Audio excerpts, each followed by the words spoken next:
नमस्कार मित्रों, ये 37वीं कड़ी आपके सम्मुख है अपने संध्याकाल को स्वर्णिम काल बनाए पुस्तक की। और मैं इसका लेखक लक्ष्मण दास अग्रवाल आप सभी को आभार व्यक्त करता हूँ। इस कड़ी में कॉर्पोरेट सेक्टर के 2 प्रसिद्ध उद्योगपति और उनके निर्णय पर मैंने प्रकाश डाला है। सुनिए और महसूस कीजिए उन्होंने क्या गलतियाँ की जो आपको नहीं करनी है।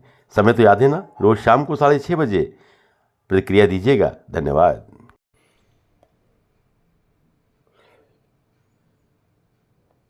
देश के सबसे अमीर लोगों में शामिल 12,000 करोड़ रुपए की रेमंड ग्रुप के मालिक 78 वर्ष के अरबपति उद्योगपति विजय पत सिंघानिया पिछले 4 दशकों से उड्डयन के क्षेत्र में अपनी महत्वपूर्ण उपस्थिति दर्ज कराते रहे हैं। उनके पास ईस्ट वेस्ट, दमानिया और सहारा एयरवेज में कई 100 घंटे के उड़ान सहित 5,000 घंटे की उड़ान का अनुभव भी शामिल है। उन्हें उड्डयन क्षेत्र का सर्वोच्च पुरस्कार federation aeronautics international gold medal से भी सम्मानित किया गया है, जो उन्हें सन 1994 में international round the world Airways के लिए दिया गया था। तत्कालीन राष्ट्रपति महामहिम आर वेंकट रमन ने उन्हें भारतीय वायुसेना के एयर कमांडोर की मानद उपाधि से सम्मानित किया था। तेंजिंग नॉर्गे नेशनल एडवेंचर के वे लाइफ टाइम अचीवमेंट पुरस्कार से पुरस्कृत हैं और सन 2006 में उन्हें पद्म भूषण की उपाधि से सम्मानित किया गया। सन 1925 में बनी रेमंड कंपनी विश्व में अपने कपड़ों की वजह से विशिष्ट स्थान रखती है। कपड़ों के अलावा टेक्सटाइल, इंजीनियरिंग और एविएशन के और सीमेंट के क्षेत्र में भी ये काम कर रही है। विजय पत जी ने सन 1980 में इसकी कमान संभाली थी और सन 1990 में देश के बाहर ओमान में कंपनी का पहला विदेशी शोरूम खोला। लेकिन सामान्य दूरदर्शिता का उल्लंघन कर गलती से विजय पत सिंघानिया ने सन 2015 में अपनी कंपनी के सारे शेयर अपने बेटे गौतम सिंघानिया को दे दिए और इसका दुष्परिणाम भोगना पड़ा। उसके बाद अपनी आशाओं के विपरीत उन्हें जो झेलना पड़ा वह सर्वविदित है और आज वे दक्षिण मुंबई स्थित ग्रैंड पराडी सोसाइटी में किराए के घर में रह रहे हैं। उन्होंने आर्थिक जगत में सारा सम्मान खो दिया और एक सामान्य व्यक्ति के रूप में अपना एकांत जीवन व्यतीत कर रहे हैं। उनके विषय में और बेटे से जो उनका अदालत में विवाद चल रहा है वह सर्वविदित है। मैंने सूक्ष्म में इसलिए बताया कि जैसा मैं कहता हूँ, आर्थिक या सामाजिक स्तर पर वृद्धावस्था की समस्याओं से कोई संबंध नहीं है। अगर वृद्धावस्था में अपने आप को सुरक्षित रखना है तो आपको ही बुद्धिमत्ता के साथ कदम उठाने होंगे। आप कंपनी का स्वामित्व और अचल संपत्ति को अपनी वसीयत के द्वारा ही ट्रांसफर करें, क्योंकि परिस्थितियां बदलते देर नहीं लगती। एक और उल्लेख कर रहा हूं राहुल बजाज साहब का। हमारे देश में जिन हस्तियों ने देश की प्रगति में सर्वाधिक योगदान दिया है उनमें बजाज समूह के मालिक राहुल बजाज ऐसा जाना माना नाम है जिन्हें देश ही नहीं बल्कि विश्व में भी एक प्रगतिशील और जुझारू उद्योगपति के रूप में मान्यता प्राप्त है। राहुल बजाज एक ऐसा नाम है जिन्होंने उद्योग, व्यवसाय और राजनीति तीनों ही मोर्चों पर स्वयं को साबित किया। वे फोर्ब्स अरबपति और भारतीय संसद के सदस्य रहे।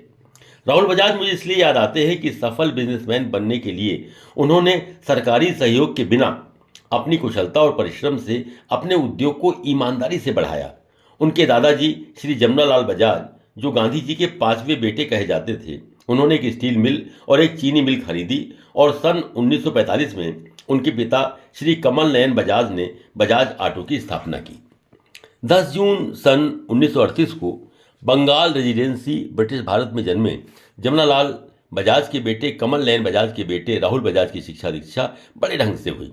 दिल्ली के सेंट स्टीफन कॉलेज से अर्थशास्त्र में ऑनर्स डिग्री के साथ स्नातक और मुंबई में कानून की डिग्री और फिर यूएसए के प्रतिष्ठित हार्वर्ड बिजनेस स्कूल से भी शिक्षित राहुल ने सन 1970 के दशक में, जब सरकार की मंजूरी के बिना कुछ भी नहीं किया जा सकता था, उस समय सन 1968 में मात्र 30 साल की उम्र में बजाज ऑटो लिमिटेड के सीईओ का पद संभाला। वे अपने समय के सबसे कम उम्र के सीईओ बने। बजाज ऑटो को प्रगति के उच्चतम स्तर तक पहुंचाकर सन 2005 में उन्होंने अपने बेटे राजीव को समूह के प्रबंध निदेशक का पद सौंप दिया। सन 2006 से सन 2012 की अवधि में वे भारत के संसद के उच्च सदन राज्यसभा के सदस्य चुने गए और सन 2001 में उन्हें पद्म भूषण की उपाधि से भी सम्मानित किया गया। आप स्वयं सोचिए कि 7 अरब 2 करोड़ रुपए से बढ़कर बजाज ऑटो का कारोबार 46 अरब 16 करोड़ हो जाना क्या माने रखता है। उन्होंने टेलीविजन पर साक्षात्कार में कहा था कि मैं बजाज ऑटो, बजाज फाइनेंस आदि सभी ग्रुप कंपनियों का चेयरमैन और बहुमत के शेयर्स का मालिक हूं। यद्यपि मैंने अपने दोनों बेटों को अलग अलग कंपनियों का प्रबंध अधिकार पूर्वक दिए हैं, मैं अपनी वसीयत द्वारा ही अपने अधिकारों को पूर्ण रूप से ट्रांसफर करूंगा, उससे पहले नहीं। उनकी कंपनी ने ढेर सारे पुरस्कार जीते। अभी 12 फरवरी 2023 को 83 वर्ष की उम्र में पुणे में उनका निधन हो गया। ये सारा जिक्र मैंने इसलिए किया कि ऐसी प्रतिभा, लगनशीलता और बुद्धिमत्ता से पूर्ण व्यक्तित्व को भी अपने जीवन में राजनीति एवं व्यावसायिक स्तर पर अनेक कठिनाइयां झेलनी पड़ी। आज बजाज ग्रुप की 3 कंपनियां निफ्टी शेयर्स में शामिल हैं और सबसे समृद्ध औद्योगिक घरानों में उनकी गिनती होती है। के लिए एक स्पेशल ऑफर। इस किताब की मार्केट प्राइस 500 रुपये है, जिस पे आपको मिल रहा है 40% डिस्काउंट, यानी कि मात्र 300 रुपये में with free delivery at your door step. Book लेने के लिए इस QR कोड पर या स्क्रीन पे दिखाई गई UPI ID पर 300 रुपये का पेमेंट करें और उसका स्क्रीनशॉट अपने एड्रेस के साथ हमें WhatsApp नंबर पर भेज दें and you will receive your book with in 4 to 5 working days. Thank you for your support. Please like, share and subscribe this channel.